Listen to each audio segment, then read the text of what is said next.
Fala, minha rapaziada, bom demais? Cara, tô aproveitando aqui para gravar um vídeo para falar de uma parada que a pandemia deixou escancarada, que tá assim muito evidente, saltando aos nossos olhos, que é o seguinte: você produzir, propor jogo e ter uma proposta ofensiva é muito mais difícil do que você ser um time defensivo, que sai na boa, retrancadinho, o que tem sido a palavra da moda aí, reativo, né? Você não propõe, você não age durante o jogo, você reage às situações. Então, isso é uma coisa que, até certo ponto, é óbvia, mas que as pessoas esquecem. É muito importante a gente entender e observar que a pandemia simplesmente intensificou isso muito. E, inclusive, é algo que eu acho que vai decidir esse Campeonato Brasileiro. Então, o que acontece? Como as pessoas são resultadistas, é super normal, assim, a cada semana você tem o melhor time, o melhor treinador e tudo mais, e não se analisa, de fato, o contexto. E aí eu queria só trocar essa ideia com vocês para mostrar o seguinte. Normalmente, e o Brasil vinha nessa pegada aí até 2018, de um jogo totalmente reativo, em que você armava uma boa defesa e saía com pontas abertas, velozes e tal, no contra-ataque, e muitos times ganharam torneios assim, ganharam campeonatos brasileiros e tal. Mas se esquece que para você ganhar grandes coisas e para você principalmente proporcionar um espetáculo bacana, atrair público para o estádio, gerar uma audiência grande, você precisa ter um jogo atrativo. E esse jogo atrativo, ele vem de quê? Do talento, da construção, de repertório, coisa que esses times não têm. E aí veio 2019, no nosso futebol aqui, o Jorge Jesus, o São Paulo, conseguiram mostrar que não só assim se pode fazer boas campanhas, ganhar títulos e tudo mais. Com a pandemia, cara, o que é o reflexo da pandemia? Jogadores fisicamente muito mal preparados, tempo de treinamento escasso pra caramba, a maioria dos times não tem tempo para treinar, e automaticamente, para você fazer um futebol propositivo, com repertório, enfim, é muito mais complexo. Você precisa de um trabalho de mais longo prazo e mais elaborado. E aí, automaticamente, está difícil demais de fazer isso, né? Então, você teve o Diniz com bons momentos no ano, mas que acaba oscilando muito. Você vê o Flamengo, que tem, até pelo reflexo de 2019, um time que naturalmente vai propor jogo, o adversário sempre vai se fechar contra o Flamengo. E aí, nessa de propor jogo, o Flamengo está tendo muita dificuldade nesse 2020. E, basicamente, é isso. O Santos em um momento ou outro, o Atlético em um momento ou outro, são os times brasileiros que propõem alguma coisa. Todo o restante joga fechado, saindo na boa, tentando resultado apenas. E isso, na minha visão como amante de futebol, é triste, é ruim, né? Não que só o jogo de posse de bola e enfim, ofensivo seja o jogo que funciona e o único que a gente vai elogiar, mas assim, você ter tão pouca variedade é ruim para o nosso futebol. Os modelos de jogo são muito parecidos. E acaba que eu acredito muito que o time que vai levar esse campeonato vai acabar sendo um time que joga dessa forma, reativo, fechadinho, e vai acabar sobrando aí para o Internacional, de repente para um Palmeiras, que você vê, o Palmeiras está na final da Libertadores, está na final da Copa do Brasil com um time que não propõe, é um time reativo, fechadinho, passou sufoco contra o River, por exemplo, por conta disso.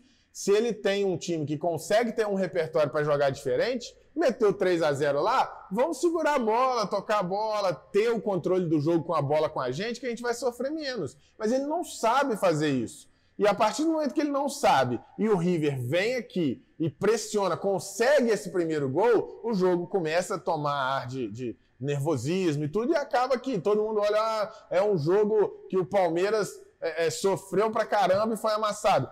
Cara, boa parte dos jogos do Palmeiras ele é amassado. A diferença é que esse ele perdeu. Boa parte deles ele ganha jogando assim, tendo menos a bola, finalizando menos, enfim. E aí, cara, eu tô até com a camisa do Barcelona porque eu queria terminar esse nosso bate-papo falando exatamente sobre isso. Como que o futebol vem evoluindo e mudando numa velocidade cada vez maior, né? A gente tinha ali até o início dos anos 2000 o talento decidia muito, né? Então os times tinham meio trocação mesmo, né? Pancadaria para todo lado, no bom sentido, assim, de ataca lá, ataca cá, e ganhava aquele mais organizadinho, no sentido de, às vezes, ter mais talento, uma jogada ensaiada e tudo, mas era trocação, você não tinha muita convicção de, tipo assim, um time vai controlar totalmente o jogo. E aí o Guardiola muda, o Guardiola simplesmente revolucionou o futebol. Por isso eu, particularmente, sou muito fã do Guardiola, porque ele tem como proposta, independente do resultado, controlar o jogo. E sempre controla. Dificilmente você vê um time do Guardiola não controlar o jogo. Ele pode perder ou ganhar, mas ele sempre controla o jogo. Porque isso foi o que mudou o futebol, porque aí todo mundo tentou fazer o que o Guardiola fez, alguns com mais sucesso, outros com menos, uns com um sucesso mais duradouro, outros menos, mas todo mundo tentou.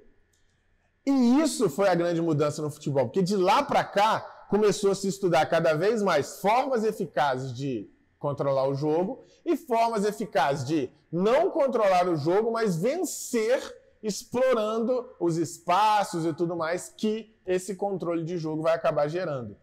E aí esse jogo vem mudando, né? Hoje, conversando com amigos, eu estava falando disso. O Mano Menezes, há 10 anos atrás, era treinador da seleção, cara. E era o pica do Brasil, né? Disputado. Há 4 anos atrás, 3 anos atrás, ele era realmente um cara de nome forte no mercado, campeão pelo Cruzeiro e tudo. E hoje, o que o Mano Menezes está? É um treinador que não tem mercado. O último trabalho no Bahia foi horroroso. Dificilmente você vai ver um time grande agora buscar o Mano Menezes. E isso vem acontecendo cada vez mais com treinadores de renome. Porque o futebol está mudando demais, cara. Tudo é muito estudado. Muito estudado.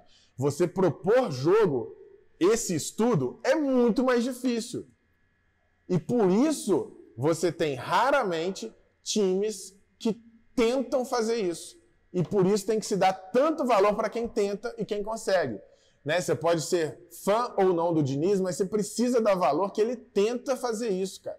Tentar fazer isso não é nada fácil. Nada fácil. Enquanto que um Abel Braga que está aí nessa arrancada com o Inter, fazer o que ele faz é muito mais fácil, cara. É armar uma defesa, tentar jogar no espaço que esse time que se propõe a jogar vai deixar e às vezes vai ganhar um campeonato assim. Como o Carille fez, né? Como o Jair Ventura teve bons momentos no Botafogo, como o próprio Cuca, num trabalho muito ruim, para mim é o único trabalho ruim dele no Palmeiras, fez. Enfim, como a gente viu em vários momentos aí.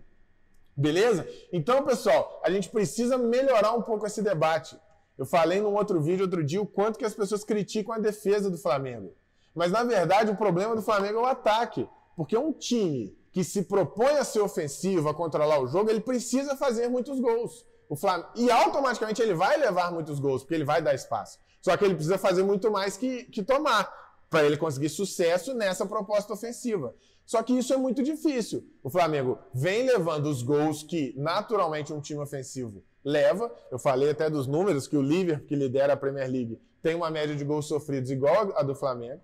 Só que o Liverpool faz muito mais gols que o Flamengo. Então, quer dizer, qual que é a dificuldade do Flamengo? É a defesa? Não, é o ataque. O Flamengo não está conseguindo, dentro dessa dificuldade que é você propor jogo, construir, ter repertório para fazer gols, o Flamengo não está conseguindo.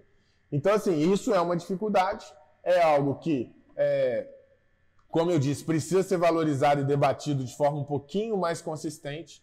E eu espero que esse vídeo ajude aí para a gente trocar ideia nas mesas de bar fora aí. Deixe os comentários, inclusive, para a gente bater papo.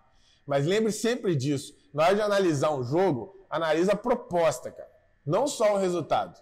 Porque ganhar um jogo, dependendo da maneira que você faz, é muito mais difícil do que de outras formas. Ganhar um jogo tentando ser protagonista o tempo todo é muito mais difícil do que ganhar um jogo se fechando, se apequenando e saindo só na boa.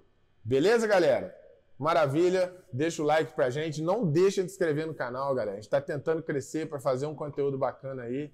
Então, por favor, inscreve no canal e lembra que toda segunda-feira, às 20 horas, ao vivo no nosso canal, tem gravação do podcast Segunda Opinião, sempre com convidados muito maneiros. Beleza, moçada? Valeu, abração pra vocês.